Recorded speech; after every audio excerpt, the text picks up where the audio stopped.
ಬನ್ನಿ ಈಗ ಬೆಂಗಳೂರಿನ ಇತರ ಸುದ್ದಿಗಳನ್ನು ಕ್ವಿಕ್ ಆಗಿ ನೋಡೋಣ ಜಸ್ಟ್ 5 ನಲ್ಲಿ. ನಗರದ ಹಲವೆಡೆ ಇವತ್ತು ರಾತ್ರಿ ಮಳೆಯಾಗಿದೆ. Town hall, Mysuru bank circle, Majestic, Malleshwaram ಸೇರಿದಂತೆ ಹಲವು ಕಡೆಗಳಲ್ಲಿ ಮಳೆ ಸುರಿದಿದೆ. ಜಿಟಿಜಿಟಿ ಮಳೆಯಲ್ಲಿ ವಾಹನ ಸವಾರರು ಪರದಾಡಿದ್ದಾರೆ. ಕೆಲಸ ಮುಗಿಸಿಕೊಂಡು ಮನೆಗಳತ್ತ ಹೋಗ್ತಾ ಇದ್ದವರು ಮಳೆಯಿಂದಾಗಿ ಕಿರಿಕಿರಿ ಅನುಭವಿಸಿದ್ರು.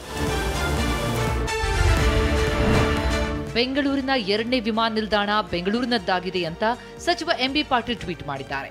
ಇದು ವೈಯಕ್ತಿಕ ಆದ್ಯತೆಯಲ್ಲ, ನನ್ನದಾಗಿದ್ರೆ ನಾನು ವಿಜಯಪುರವನ್ನೇ ಆಯ್ಕೆ ಮಾಡ್ತೇನೆ.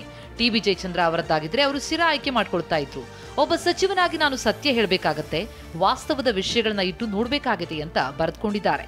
ಈ ಮೂಲಕ ಶಿರಾ, ಉತ್ತರ ಕರ್ನಾಟಕ ಭಾಗದಲ್ಲಿ 2ನೇ ಏರ್ಪೋರ್ಟ್ ನಿರ್ಮಾಣದ ಒತ್ತಾಯವನ್ನ ಪರೋಕ್ಷವಾಗಿ ತಿರಸ್ಕರಿಸಿದ್ದಾರೆ. ನಕಲಿ ಕೋರ್ಟ್ ಆದೇಶ ನೀಡಿ ಹಲಸೂರಿನ ಐಸಿಐಸಿಐ ಬ್ಯಾಂಕ್ಗೆ 1,32,00,000 ವಂಚಿಸಿದ್ದ ಆರೋಪಿಗಳು ಲಾಕ್ ಆಗಿದ್ದಾರೆ. ಸಾಗರ್ ಲಖೂರಾ, ನೀರಜ್ ಸಿಂಗ್ ಹಾಗೂ ಅಭಿಮನ್ಯು ಕುಮಾರ್ ಬಂಧಿತ ಆರೋಪಿಗಳು. ಆರೋಪಿಗಳು ಬ್ಯಾಂಕ್ನಲ್ಲಿ ಫ್ರೀಸ್ ಆಗಿರುವ ಖಾತೆಯನ್ನ ರಿಲೀಸ್ ಮಾಡುವಂತೆ ಕೋರ್ಟ್ ಆದೇಶದ ರೀತಿಯಲ್ಲೇ ನಕಲಿ ಆರ್ಡರ್ ತಯಾರಿಸಿದ್ರು.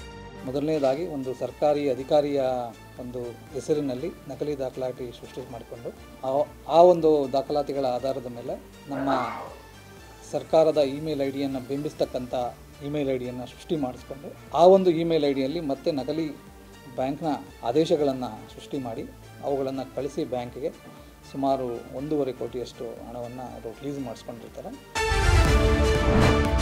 ಸೈಬರ್ ಖದೀಮರು ಬೆಂಗಳೂರು ಪೊಲೀಸ್ ಆಯುಕ್ತರ ಹೆಸರಿನಲ್ಲಿ ಫೇಸ್ಬುಕ್ ನಕಲಿ ಖಾತೆ ಸೃಷ್ಟಿಸಿದ್ದಾರೆ. ವಂಚಕರು ಹಿಂದಿ ಭಾಷೆಯಲ್ಲಿ ಅಕೌಂಟ್ ಓಪನ್ ಮಾಡಿದ್ದು ಜನರಿಗೆ ರಿಕ್ವೆಸ್ಟ್ ಕಳಿಸ್ತಾ ಇದ್ದಾರೆ. ಈ ಫೋಟೋಗಳು ಸಾಮಾಜಿಕ ಜಾಲತಾಣದಲ್ಲಿ ವೈರಲ್ ಆಗ್ತಾ ಇದೆ. ಶಾಲಾ ಮಕ್ಕಳ ಪೋಷಕರಿಗೆ ಮತ್ತೊಂದು ಶಾಕ್ ಎದುರಾಗಿದೆ.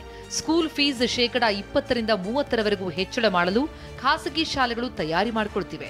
ಖಾಸಗಿ ಶಾಲಾ ಒಕ್ಕೂಟ ಪ್ರತಿ ವರ್ಷ ಸ್ಕೂಲ್ ಫೀಸ್ ಪರಿಷ್ಕರಣೆ ಸಹಜ ಪ್ರಕ್ರಿಯೆಯಂತಿದ್ರೆ ಪೋಷಕರು ಇದಕ್ಕೆ ಆಕ್ರೋಶ ಹೊರಹಾಕಿದ್ದಾರೆ. ಈಗ ಆಲ್ರೆಡಿ ಶಾಲಾ ವಾಹನಗಳ ಶುಲ್ಕವನ್ನು ಕೂಡ ಹೆಚ್ಚಳ ಮಾಡ್ತೀವಿ ಅಂತ ಹೇಳಿರೋದ್ರಿಂದ ಇದು ಪೋಷಕರ ಜೇಬಿಗೆ ಕತ್ತರಿ ಬೀಳುವಂಥ ಕೆಲಸ ಆಗ್ತಾ ಇದೆ. ನೋಟಿಫಿಕೇಶನ್ ಮಾಡಿರೋ ಶುಲ್ಕದ ವಿವರವನ್ನು ಅವರು ಸ್ಯಾಟ್ಸಲ್ಲಿ ಅಪ್ಲೋಡ್ ಮಾಡಬೇಕು.